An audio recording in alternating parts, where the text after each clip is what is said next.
শুরু করি আমরা 16 নম্বর রিপোর্ট রাইটিং। আর আজকের টপিক হবে লোকাস্ট অ্যাটাকস ইন ইন্ডিয়া। খুব ইম্পর্টেন্ট টপিক এটা, লোকাস্ট অ্যাটাক ইন ইন্ডিয়া। যে কোনো এক্সামের জন্য ইম্পর্টেন্ট, তাই আমাদের লোকাস্ট সম্পর্কে কিছু নলেজ নিয়ে রাখতে হবে যাতে পয়েন্ট যেমনই আসুক না কেন সুন্দরভাবে সেটা লিখতে পারি। সবার প্রথমে আমরা দেখব যে লোকাস্টটা কী, কেমন দেখতে হয় এদেরকে আগে আমরা দেখে নিই। তো দেখতে পাচ্ছ তোমরা, এটা বলতে পারো অনেকটা গ্রাস হপার্স প্রজাতি, অর্থাৎ গঙ্গা ফড়িং যেমন দেখতে হয় সেই প্রজাতির বলতে পারো। এদের কালারটাকেও ভালো করে দেখার চেষ্টা করো, এরা বিভিন্ন সময় কিন্তু কালার বিভিন্ন রকমভাবে পরিবর্তন করতে পারে। তো আমি এদের কালার সম্পর্কে এখনই তোমাদের বর্ণনা। এই লোকাস্টরা সাধারণত দুটো ফেজে থাকে, একটা হচ্ছে সলিটারি ফেজ, একটা হচ্ছে গ্রেগারিয়াস ফেজ। সলিটারি ফেজ মানে হচ্ছে যখন তারা সিঙ্গেলে থাকে, যখন তারা একা একা থাকে তখন বলা হয় সলিটারি ফেজ। যখন তারা দলবদ্ধভাবে থাকে তখন বলা হয় গ্রেগারিয়াস ফেজ। এই সলিটারি ফেজে মানে একটাই লোকাস, সে সলিটারি ফেজেও থাকতে পারে আবার গ্রেগারিয়াস ফেজেও থাকতে পারে, ডিপেন্ড করবে সিচুয়েশনের উপরে। এই যে যখন সলিটারি ফেজে থাকে তখন এদের কালারটা হয় গ্রিন কালার, এটা জুম করলে ঠিক এরকম দেখাবে। আর যখন এরা গ্রেগারিয়াস ফেজে থাকে তখন কালারটা গ্রিন কালার থেকে পরিবর্তিত হয়ে চলে আসে এই কালার, জুম করলে ঠিক এরকম দেখাবে। তোমরা একটু আগে ভিডিও তো দেখতে পারলে যে কালারটা ঠিক এরকম ছিল, কারণ তারা দলবদ্ধভাবে ছিল, সিঙ্গেলে সিঙ্গেলে কিন্তু ছিল না। এবার সলিটারি ফেজ আর গ্রেগারিয়াস ফেজের পরিবর্তন কি শুধু কালারের, নাকি অন্য কিছুতেও পরিবর্তন হতে পারে? তাদের বিহেভিয়ারেও কিন্তু পরিবর্তন আসে। যখন তারা সলিটারি ফেজে থাকে আর যখন গ্রেগারিয়াস ফেজে আসে তখন তাদের বিহেভিয়ারেও কিন্তু পরিবর্তন আসে। যেমন তাদের খাবার খাওয়ার ক্ষমতা কিন্তু আগের তুলনায় অনেকটা বেশি বৃদ্ধি পায়। এটা বলা হয় তাদের সহ্য ক্ষমতা যখন দলবদ্ধভাবে থাকে, গ্রেগারিয়াস ফেজে থাকে, তখন নাকি ক্ষমতা আরও বৃদ্ধি পায়। তাদের ব্রেন সাইজও নাকি হচ্ছে বেড়ে যায় যখন তারা গ্রেগারিয়াস ফেজে থাকে। তো এই ডিফারেন্সগুলো কিন্তু রয়েছে। গ্রেগারিয়াস ফেজ মানে কি বুঝলাম, যখন তারা দলবদ্ধভাবে থাকে। ঠিক এরকম যখন তারা দলবদ্ধভাবে থাকে তখন তাদের এরকম দেখায়। আরেকটু ভালো করে বলতে গেলে ঠিক এরকম। এবার প্রশ্ন হচ্ছে যে এরা যখন গ্রেগারিয়াস ফেজে এক জায়গা থেকে অন্য জায়গায় যায়, তো যেতে যেতে কিভাবে এরা ধ্বংস করতে করতে যায় জিনিসপত্রকে। তো এরা সাধারণত মানুষ আর পশুদেরকে কিন্তু হার্ম পৌঁছায় না, মানে মানুষ আর পশুদেরকে এরা ক্ষতি করে না। যে ফসলগুলো থাকে যখন এক স্থান থেকে অন্য স্থানে যায়, তারা যে ফসলগুলো থাকে সেই ফসলগুলোকে খেয়ে ধ্বংস করে দেয়। তারা যে কোনো ফসল খেতে পারে, যে কোনো ধরনের তারা ফসল কিন্তু খেতে পারে। সামনে যে জিনিসই পাবে তারা সেটাকে খেয়ে শেষ করে দেবে। আর এরা যখন দলবদ্ধভাবে থাকে, বললামই তোমাদের যে এদের ক্ষমতা অনেক বেশি বেড়ে যায় খাবারের। এটা দেখে তোমাদের মনে হতে পারে যে এই গাছের পাতা এই কালারে, কিন্তু এটা গাছের পাতা নয়। যদি ভালো করে দেখো তবে এরা হচ্ছে লোকাস্ট। যেহেতু গ্রেগারিয়াস ভাবে রয়েছে, দলবদ্ধভাবে রয়েছে, তাই এদের কালারটা এরকম হয়ে গেছে, মনে হচ্ছে যে শুকনো পাতা, কিন্তু গাছের অরিজিনাল কালার কিন্তু ছিল সবুজ। এই দেখতে পাচ্ছ একজনা তাড়াচ্ছে হচ্ছে লোকাসদের, আম গাছে বসেছিল আম গাছ শেষ করে দেওয়ার জন্য। আর এরা যখন এক স্থান থেকে অন্য স্থানে যাবে দলবদ্ধভাবে, এদের সংখ্যায় প্রচুর প্রচুর সংখ্যায় থাকে। কেনিয়াতে রিসেন্টে যেটা দেখা গেছে যে এরা সংখ্যায় মানে এরা লম্বায় যখন দলবদ্ধভাবে এক জায়গা থেকে অন্য জায়গায়, ভেবে নাও এই লোকাসটা এক জায়গা থেকে অন্য জায়গায় যাচ্ছে দলবদ্ধভাবে। এই আমি এইগুলো যেগুলো করছি এগুলো ভেবে নাও, লোকাস্ট এক জায়গা থেকে অন্য জায়গায় যাচ্ছে। বলছে এদের লম্বাই প্রায় 40 কিলোমিটার। ভালো করে ভাবো, লম্বাই এরা 40 কিলোমিটার। রিসেন্ট যেটা কেনিয়াতে দেখা গেছে 40 কিলোমিটার লম্বা আর প্রস্থ হচ্ছে 30 কিলোমিটার। তাহলে বুঝতে পারছো যে একবারে মোটামুটি 1200 কিমি স্কয়ার জুড়ে হচ্ছে লোকাস্ট এক স্থান থেকে অন্য স্থানে যেতে পারে। তো এটা ভেবে দেখো যে এদের ক্ষমতা কত বেশি হতে পারে যখন এরা এক স্থান থেকে অন্য স্থানে যাবে। আর এত মাত্রায় যদি যায় তবে ঘটনাটা কি। আরও আর একটা জিনিস তোমাদেরকে বলি, সমীক্ষায় এটা দেখা গেছে, মানে ইউএনের FAO বলেছে এটা, যে 1 স্কয়ার কিলোমিটার 1 কিমি স্কয়ারে 1 কিমি স্কয়ার যদি থাকে, মানে লোকাস যদি 1 কিমি স্কয়ার যদি থাকে, তবে এরা খাবার খেতে পারে 3500 ব্যক্তির। 1 কিমি স্কয়ার যদি থাকে তো এরা খাবার খেয়ে নিতে পারে 3500 ব্যক্তির একদিনে। তো ভেবে দাও একসাথে যদি 1200 কিমি স্কয়ার থাকে তো কতজন ব্যক্তির খাবার একদিনে এরা শেষ করে দিতে পারে। তাই এই পয়েন্টের দিক থেকে বলা হয় লোকাস্ট হচ্ছে এমন একটা জীব, এমন একটা কীট পতঙ্গ যেটা পৃথিবীর সব থেকে খতরনাক ইকোনমিক্যাল, মানে খাদ্যের দিক থেকে, খাদ্য ড্যামেজের দিক থেকে, ইকোনমিক্যাল দিক থেকে এরা কিন্তু খুব বেশি পরিমাণে ড্যামেজ করতে পারে। এটা সব থেকে বেশি ভয়ঙ্কর কি মানে পোকামাকড় এটা বলা হয়। এবার চলে আসি আমরা যে এদের উৎপত্তি কোথা থেকে হলো, উৎপত্তিটা আমরা একটু দেখার চেষ্টা করি। এটা হচ্ছে আফ্রিকা, আফ্রিকার এই অঞ্চলে এদের উৎপত্তি হয়েছিল, আফ্রিকার এই অঞ্চলে তাদের উৎপত্তি হয়, তারপর এখান থেকে তারা ইয়েমেনে আসে, আর ইয়েমেন থেকে তারা চলে যায় হচ্ছে ইরানে, ইরান থেকে যায় পাকিস্তান, পাকিস্তানের সমস্ত কিছু ধ্বংস করার পরে এখন ইন্ডিয়াতে। তো তোমাদেরকে এবার দেখায় যে এই লোকাসটা ভারতে কোথা দিয়ে প্রবেশ করলো 3D ম্যাপের সাহায্যে। এই হচ্ছে আমাদের ইন্ডিয়া, আর এই হচ্ছে আফ্রিকা মহাদেশ। আর আফ্রিকা মহাদেশের এই অঞ্চল যেটা রয়েছে ইথিওপিয়া, কেনিয়া, এই অঞ্চল থেকে কোথায় চলে আসে, ইয়েমেনে আসে, আর ইয়েমেন থেকে তারপরে ওরা চলে যায় হচ্ছে ইরানে, ইরান থেকে হচ্ছে পাকিস্তানে যায়, পাকিস্তানের সমস্ত কিছু ধ্বংস করার পরে তারা হচ্ছে চলে আসছে হচ্ছে কোন দিকে, আমাদের ইন্ডিয়ার দিকে। এবার তোমাদের মনে প্রশ্ন উঠছে এদেরকে আটকানো কোনোভাবে পসিবল, কারণ এদেরকে আটকাতে না পারলে ইকোনমিক্যাল দিক থেকে তো খুব বড় এফেক্ট আমাদের উপরে চলে আসবে। তো অ্যান্সার হচ্ছে না, এদের টোটালি কিন্তু কন্ট্রোল করা কখনোই পসিবল নয়। তবে হ্যাঁ, কিছু কিছুভাবে সাময়িকভাবে অল্প অল্প করে তাদের আটকানো পসিবল, যেমন রাসায়নিক দ্রব্য ইউজ করে কিন্তু তাদের আটকানো পসিবল। যেমন রাসায়নিক দেখতে পাচ্ছ একজন কৃষক বন্ধু হচ্ছে স্প্রে করছে ফসলের উপরে, যাতে এখানে লোকাসটা না বসে, না সমস্ত কিছু খেয়ে নেয়। অথবা লোকাসটা যখন গাছপালার উপরে বসে থাকে তাদের উপরে যদি রাসায়নিক দ্রব্য ছেটানো হয় তবে কিন্তু লোকাস্ট মারা যেতে পারে অধিক মাত্রায়। কিন্তু তাই বলে এটা নয় যে সমস্ত লোকাস্ট মারা যাবে। আরও আর একটা জিনিস দেখা যায় যে কৃষক বন্ধুরা এটা বলা হয় আর কি, যে আওয়াজের মাধ্যমে, যেখানে জোরে আওয়াজ হয় সেখানে লোকাসটা আসে না। তো দেখতে পাচ্ছ যে কৃষক বন্ধু আওয়াজ করছে যাতে লোকাসটা না আসে, দেখতে পাচ্ছ তোমরা। রাজস্থানের মতো এলাকাতে এটা দেখা গেছে যে তারা আওয়াজ, বড় বেশি আওয়াজের জন্য তারা ডিজে ভাড়া করেছে, ডিজে ভাড়া করে জমিতে নিয়ে গেছে, জমিতে আওয়াজ করছে যাতে লোকাস সেখানে না বসে। বিশেষজ্ঞরা আরও বলছে যে আরও আর একটা উপায় আছে কন্ট্রোল করার, সেটা হচ্ছে যদি আমরা নিজেরাই লোকাসগুলোকে খাওয়া শুরু করে দিই, আমরা যদি নিজেরাই খাওয়া শুরু করে দিই। আর এটা শুধুমাত্র অনেক দেশ আছে যেখানে এই লোকাসগুলোকে না খাওয়া হয়, এমনকি রেস্টুরেন্টেও পর্যন্ত এই জিনিসগুলোকে বিক্রি করা হয়। এবার তোমাদের মাথায় প্রশ্ন আসছে যে না, এটা কি করে পসিবল, লোকাসকে আমরা কি খাবো, এটা খেলে তো আমাদের ক্ষতি হতে পারে। তো বিশেষজ্ঞদের মতে এই লোকাস্টে প্রোটিনের মাত্রা কিন্তু অনেক বেশি, বলতে পারো সোয়াবিনের থেকেও বেশি প্রোটিন আছে। সুতরাং এটা একটা ওয়ে হতে পারে যার দরুন কিন্তু লোকাস্টকে কন্ট্রোল করা পসিবল। যেমন তোমরা দেখতে পাচ্ছ এই ব্যক্তিটা হচ্ছে লোকাস্ট খাচ্ছে।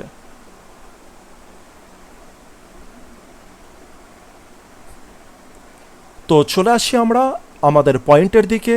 আর তোমরা যেটা বারবার করে জানতে চাইছো, এডিটোরিয়াল রিপোর্ট আর নর্মাল যে নিউজ পেপার রিপোর্ট রাইটিং রয়েছে তার মধ্যে কি কোনো তফাৎ আছে? হ্যাঁ, তফাৎ আছে, সামান্য কিছু তফাৎ আছে।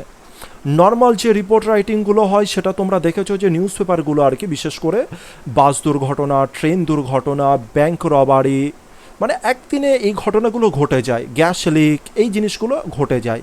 কিন্তু যেটা এডিটোরিয়াল রিপোর্ট আছে সেটা হচ্ছে একটু রচনা টাইপের, মানে প্রবন্ধ টাইপের, এসে ক্যাটাগরি অনেকটা। এটা নিয়ে কোনো চিন্তার বিষয় নয়, আমি টোটাল জিনিসটা বলে দেবো, জাস্ট এখন একটু ধৈর্য ধরো, বা অন্য কোনো টিচার যদি করান তো তারটা দেখতে পারো তুমি, কোনো অসুবিধার ব্যাপার নেই। শুধু আমি এটাই বলতে চাইবো যে একটু ধৈর্য ধরে আগে আমরা ইম্পর্টেন্ট টপিকগুলোকে কমপ্লিট করি, তারপরে আমরা ওখানে পৌঁছাবো। তো যাই হোক, আমি আজকে এখানেও, আর এই যে রিপোর্ট যেটা আজকে আমরা করব সেটাও কিন্তু অনেকটা এডিটোরিয়াল ক্যাটাগরির, অনেকটা ওই টাইপের, টোটাল নয়, অনেকটা ওই ক্যাটাগরির। আর আজকে আমি কিছু ইম্পর্টেন্ট জিনিস নিয়ে আলোচনা করব, কি এই যেগুলো আমাদের পয়েন্ট রয়েছে সেগুলোকে কিভাবে ভালো করে নজর দেবো, কোনো হিডেন যে মিনিংগুলো থাকে সেগুলোকে আমরা বোঝার চেষ্টা করব, বা পয়েন্টে কী লেখা আছে যেটাকে বুঝে আমরা অরিজিনাল যে নিউজ পেপার যেটা আমরা লিখব সেটা কেমন হওয়া উচিত। তো শুরু করি আমাদের point. India prepares to fight for food security. India তৈরি হচ্ছে কিসের জন্য? যুদ্ধ করতে, ফাইট করতে, কিসের জন্য? ফুড সিকিউরিটির জন্য। The new threat is the desert locust. নতুন যে ভয়, থ্রেট মানে ভয়, সেটা কি? লোকাস্ট। কেমন লোকাস্ট? Desert locust. কেন ডেজার্ট লোকাস্ট বলেছে? কারণ ওদের উৎপত্তি মরুভূমি থেকে, আফ্রিকার টোটাল অঞ্চল না ওদের উৎপত্তি স্থল, ওখানেই সাধারণত যেখানে মরুভূমি বেশি রয়েছে সেখানে তারা সাধারণত উৎপত্তি লাভ করে, সাধারণত ব্রিড করে তারা।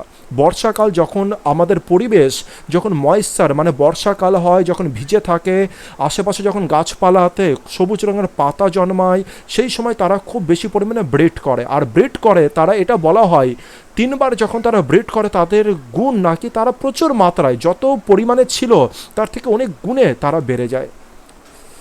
তাই বলা হয় এদেরকে ধ্বংস করা পসিবল নয়। অ্যারাইভড ইন ইন্ডিয়া, ইন্ডিয়াতে এসছে থ্রু ইরান পাকিস্তানের মাধ্যমে। তো ইন্ডিয়াতে কার মাধ্যমে এসছে? ইরান পাকিস্তানের মধ্যে দিয়ে এরা হচ্ছে ইন্ডিয়াতে প্রবেশ করেছে। রাজস্থান, গুজরাট, মহারাষ্ট্র, উত্তরপ্রদেশ, মধ্যপ্রদেশ। আচ্ছা, তারপরে তো আর কিছু দেওয়া নেই।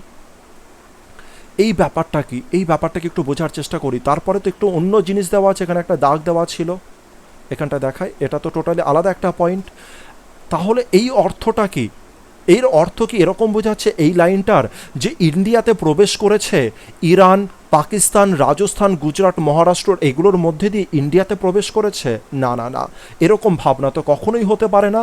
কারণ রাজস্থানের মধ্যে দিয়ে যদি প্রবেশ করে, রাজস্থানের মধ্যে দিয়ে প্রবেশ করে ইন্ডিয়াতে প্রবেশ করেছে, এটা পসিবল কোনোদিনও? এটা পসিবল নয়।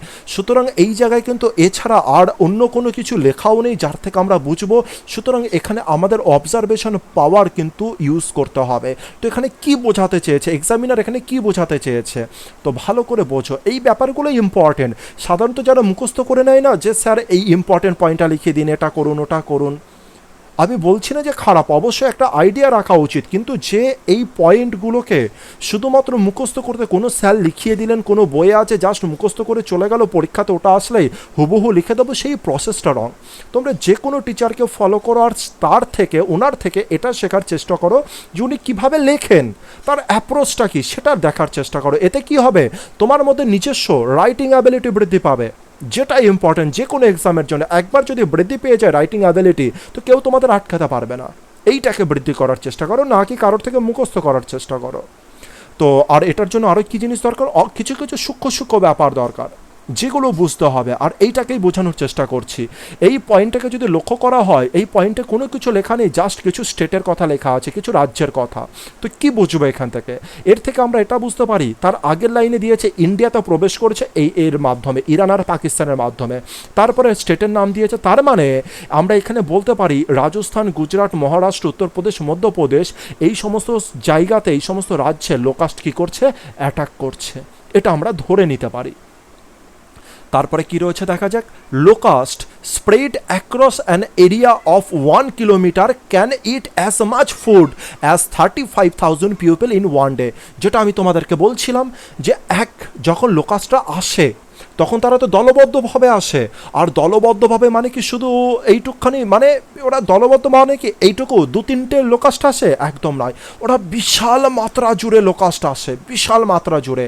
আর এদেরকে যদি একটা রেক্ট্যাঙ্গেল আকারে ভাবা হয় যে ওরা এইরকমভাবে আসছে, তবে 1 বর্গ কিলোমিটার মানে তোমরা জানো, 1 বর্গ কিলোমিটার জুড়ে যদি ওরা আসে, সাপোজ 1 বর্গ কিলোমিটার জায়গা জুড়ে ওরা আসছে, ওরা যে দলে বেঁধে আসছে আকাশে দিয়ে, আকাশ পথে যে আসছে 1 বর্গ কিলোমিটার জায়গা জুড়ে, মানে অতজন যদি আসে, তার মানে অতজনের ক্ষমতা রয়েছে 35,000 ব্যক্তি একদিনে যত পরিমাণ খাবার খায় তত ওরা খাবার কিন্তু শেষ করে দিতে পারে।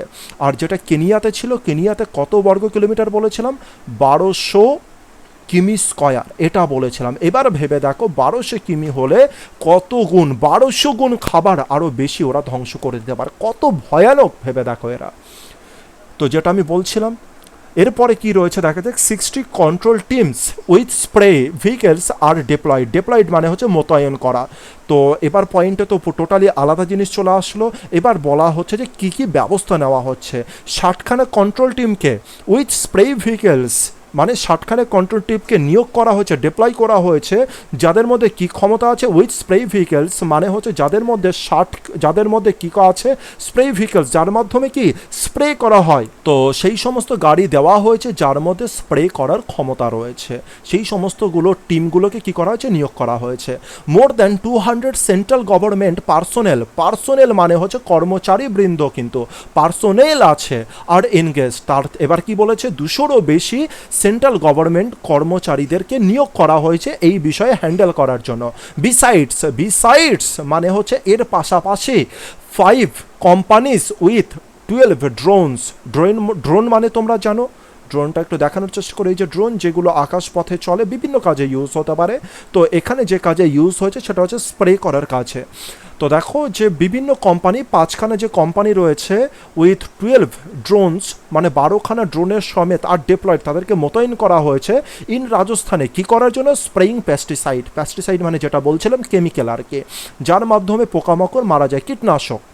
All trees in inaccessible areas, all tall trees মানে যেগুলো উঁচু উঁচু গাছ রয়েছে আর যেখানে অ্যাক্সেস করা যায় না, যেখানে পৌঁছানো যায় না, সেই সমস্ত এরিয়াতে যাতে পৌঁছানো যায় তার জন্য কি করা হচ্ছে, ড্রোন ইউজ করা হচ্ছে। আশা করি টোটাল ব্যাপারটা তোমরা বুঝতে পারলে। এবার একটা ইম্পর্টেন্ট পয়েন্ট, আমরা তো এটা সাধারণত শিখেছি যে স্যার আমরা যে নিউজ পেপার রাইটিংগুলো লিখবো সেগুলো তো সাধারণত পাস্ট টেন্সে লিখবো, তো এখানে আমরা কোন টেন্সে লিখবো, এখানে তো দেখতে পাচ্ছি সমস্ত কিছু প্রেজেন্ট টেন্স, প্রেজেন্ট পারফেক্টে, সিম্পল প্রেজেন্টে লেখা আছে। তার মানে এখানে আমরা কিসে লিখবো, কিসে লেখা উচিত, তো তার জন্য ভালো করে শুনে রাখো।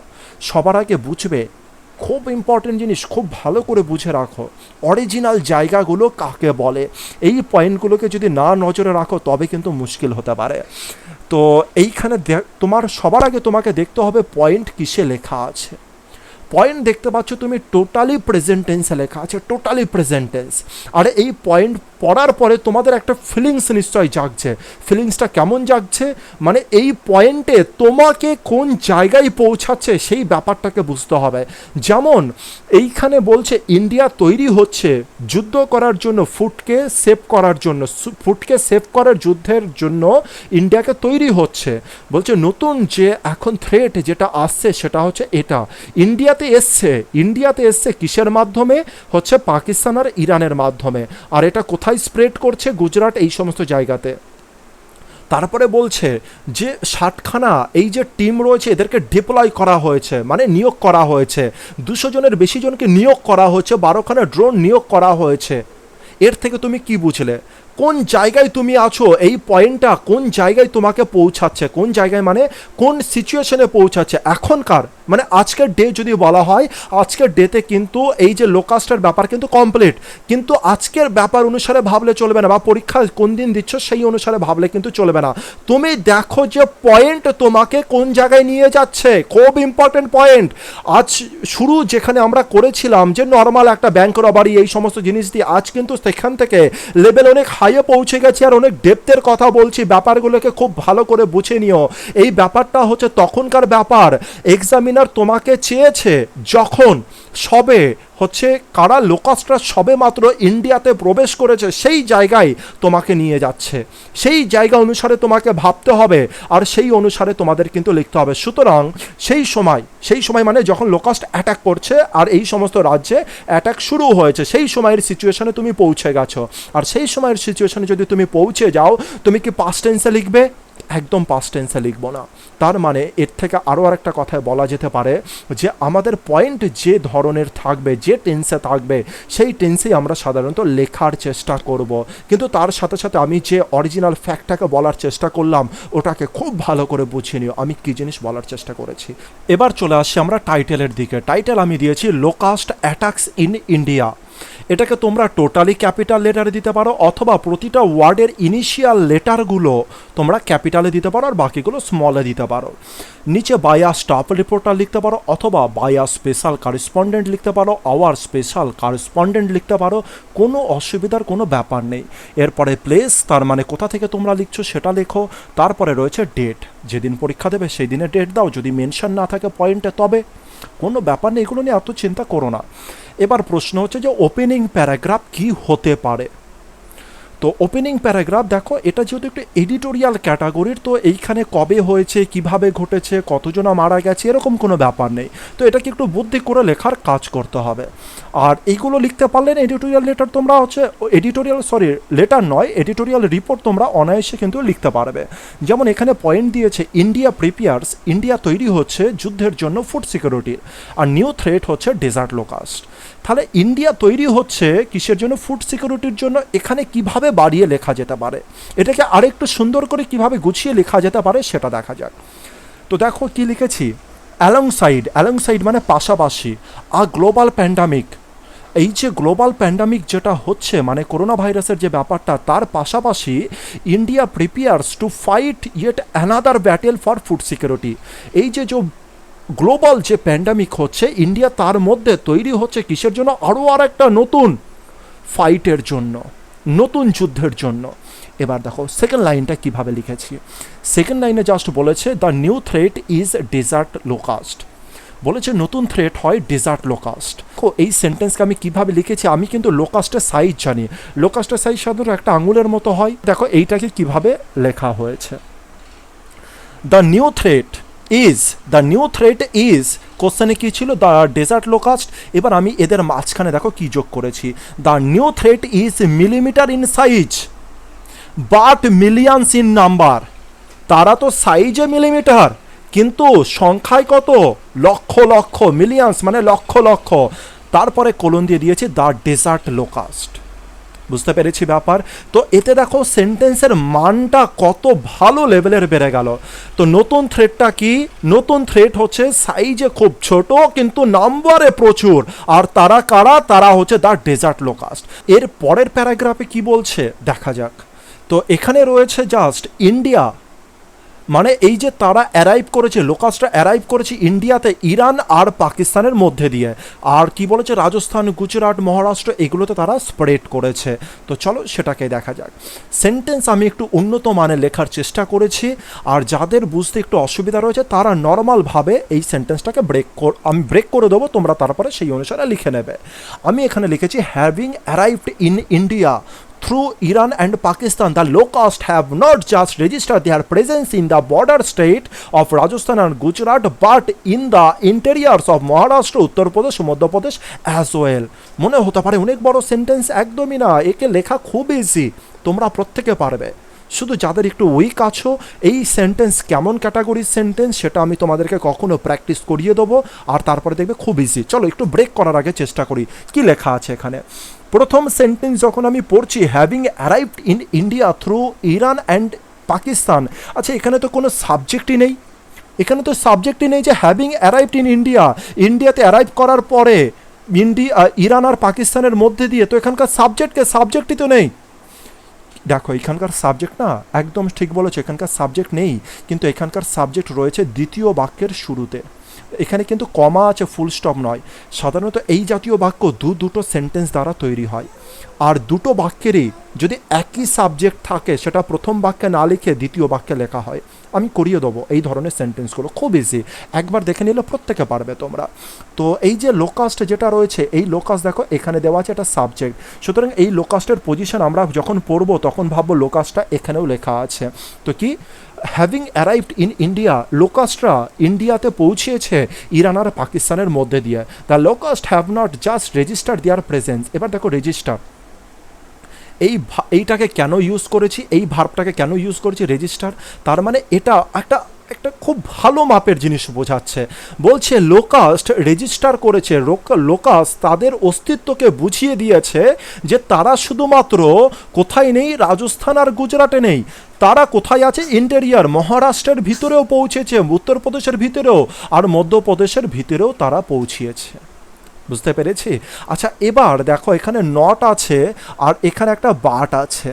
এই দুটো দ্বারা দেখো সবার প্রথমে তো এই দুটো সেন্টেন্স মিলিয়ে একটা সেন্টেন্স আমরা রেডি করছিলাম, আবার এই দুটো সেন্টেন্সকে আমরা নট অনলি বাট অলসো দ্বারাও কিন্তু জয়েন করে দিচ্ছেন। এবার তোমরা বলো নট অনলি বাট অলসো কোথায়? দেখো এই যে নট যেটা রয়েছে, তুমি এখানে নট অনলিও দিতে পারতে আর এখানে বাট অলসো দিতে পারতে। দেখো সেম জিনিস, শুধুমাত্র এটা নয় ওটাও, শুধুমাত্র এটা নয় ওটাও। দেখো এটা লোকাসটা শুধুমাত্র রেজিস্টার করেছে, লোকাসটা শুধুমাত্র রেজিস্টার করেনি যে হচ্ছে বর্ডার রাজস্থান আর গুজরাটের মধ্যে শুধুমাত্র তাদের অস্তিত্ব, এমন নয়, তাদের অস্তিত্ব আরও রয়েছে। কোথায় রয়েছে? মহারাষ্ট্র, উত্তরপ্রদেশ, মধ্যপ্রদেশ। শুধু এখানে নয়, ওখানেও আছে। তো নট অনলি বাট অলসো, তো সেটাকেই নট আর বাট দিয়ে কিন্তু রিপ্রেজেন্ট করা হয়েছে। এবার যদি কেউ এই ব্যাপারটাকে না বুঝতে পারো, তারা বলছো আর কি যে ব্রেক করে দিন একটু, তো চলো তাদের জন্য ব্রেক করি। এই যে যেটা বড় সেন্টেন্স রয়েছে তাকে তোমরা একটা কাজ করতে পারো, এখানে লিখতে পারো দ্য লোকাস্ট। লোকাস্ট লেখার পরে এখানে কি দিতে পারো? ফুল স্টপ দিয়ে দিতে পারো। আর এখানে কি করে দিতে পারো? দে করে দিতে পারো, দে। ব্যাস কমপ্লিট। দেখো এটা একটা আলাদা সেন্টেন্সে পরিণত হলো। দ্য লোকাস্টস হ্যাভ অ্যারাইভড, এখানে হ্যাভিং নয়, এখানে হ্যাভ করে দেবে তখন, have arrived in India through Iran and Pakistan, full stop, they have not just register। দেখো এবার সেন্টেন্সটা ব্রেক হয়ে গেল। এটা তোমাদের উপরে ডিপেন্ড করবে তোমরা কিভাবে লিখবে। চলে আসি পরের সেন্টেন্সের দিকে। এরপরে কি দিয়েছে? লোকাসটা কি করতে পারে? লোকাসটা করতে পারে 1 স্কোয়ার কিলোমিটার ইট করতে পারে। চলো যেটা তোমাদেরকে বলেছি একটু আগে, according to the food and agriculture organisation FAO। FAO আমি কি বলেছিলাম? কখনো অ্যাব্রিভিয়েশনকে শুরুতেই লিখতে পারবে না। অ্যাব্রিভিয়েশন যদি লিখতে হয় তার আগে অবশ্যই তার ফুল ফর্মটা কিন্তু লিখে দেবে। তো FAO কি বলছে? সোয়ার্ম অফ মানে যেমন আমরা বলি না সোয়ার্ম অফ বিজ, মানে কালেকটিভ নাউন, সেটাই রয়েছে কালেকটিভ নাউন এখানে। A swarm of locust spread across an area of 1 kilometers can eat as much food as 35,000 people in one day। বুঝতে পেরেছি? যেটা এখানে লেখা রয়েছে সেটাকেই আমি লিখেছি। তাহলে হচ্ছে কার মতে? FAOর মতে, যেটা ইউএনের।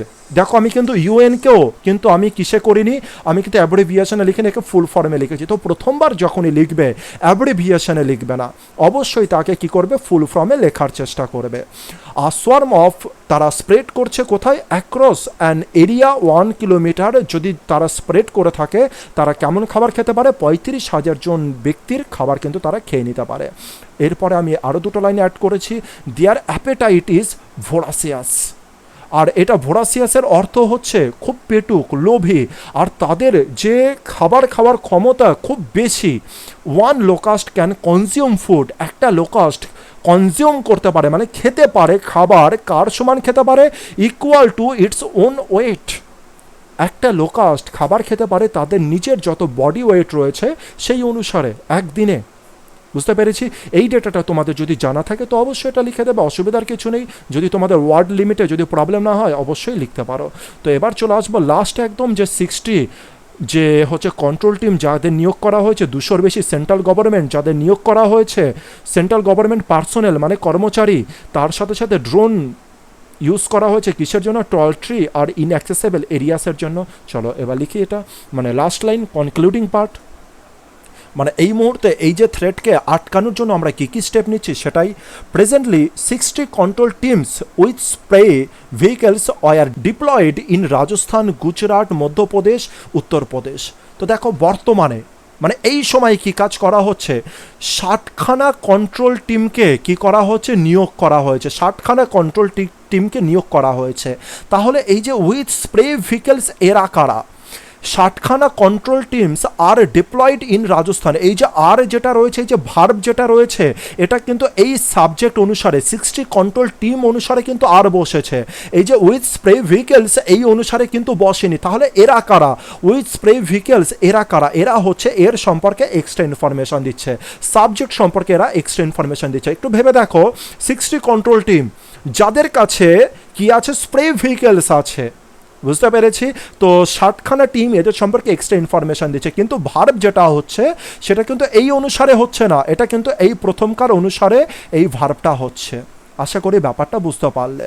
তো এই দিকে একটু নজর রাখবে, সাবজেক্ট ভার্বে এগ্রিমেন্টের দিকে একটু নজর রাখার চেষ্টা করবে। তো এদেরকে কোথায় ডিপ্লয় করা হয়েছে? রাজস্থান, গুজরাট, মধ্যপ্রদেশ, এই সমস্ত জায়গাতে। পরের সেন্টেন্সে চলে আসি, more than 200 central government personnel are engaged in locust control operation. তো দেখো শুধুমাত্র এখানে এনগেজ পর্যন্ত দেওয়া ছিল। এনগেজ কোথায় করা হয়েছে? শুধুমাত্র এখানে কি দেওয়া ছিল? 200 জনের বেশিকে এনগেজ করা হয়েছে। এনগেজটা কোথায় করা হয়েছে? লো কাস্ট কন্ট্রোলের জন্য তো করা হয়েছে। তো সেটাই আমি লিখে দিয়েছি, জাস্ট একটা 2-3টে word, in locust control operation. বাকি সমস্ত কিছু ঠিক আছে। এরপরে 5খানা ড্রোন দেওয়া হয়েছে, মানে 5খানা কোম্পানির 12খানা ড্রোন দিয়েছে। চলো দেখে নি সেটা। বিসাইড নয় কিন্তু বিসাইডস, এছাড়াও এর পাশাপাশি 5খানা কোম্পানি উইথ 12 ড্রোনস। দেখো আবার রয়েছে 12 ড্রোনস, এখানে কিন্তু 12 ড্রোনস অনুসারে আর হয়নি, 5খানা কোম্পানিজ, বুঝতে পেরেছি। Are deployed in Rajasthan for effective control of locust on tall tree and inaccessible areas through spraying of pesticide. তো বলা হচ্ছে যে 5খানা কোম্পানি 12খানা ড্রোনকে কি করেছে? ডিপ্লয় করেছে, নিয়োগ করেছে, মোতায়েন করেছে। কোথায়? রাজস্থান আর এই সমস্ত এরিয়াতে। আর সাধারণত কোথায়? যেখানে লম্বা লম্বা গাছ আছে, যেখানে সাধারণত স্প্রে করা পসিবল নয়, সেখানে ড্রোনের মাধ্যমে স্প্রে করা হচ্ছে। আর কোথায়? ইনঅ্যাক্সেসেবল এরিয়া। ইনঅ্যাক্সেসেবল এরিয়া মানে যেখানে পৌঁছানো পসিবল নয়, সেখানে ড্রোনকে অ্যাপ্লাই করা হচ্ছে। India is the first country which is using drones for locust control, the ministry site. তাহলে ইন্ডিয়া হচ্ছে প্রথম কান্ট্রি যে কি করছে? ড্রোন ইউজ করেছে কিসের জন্য? লো কাস্ট কন্ট্রোলের জন্য। কে বলছে? Ministry site.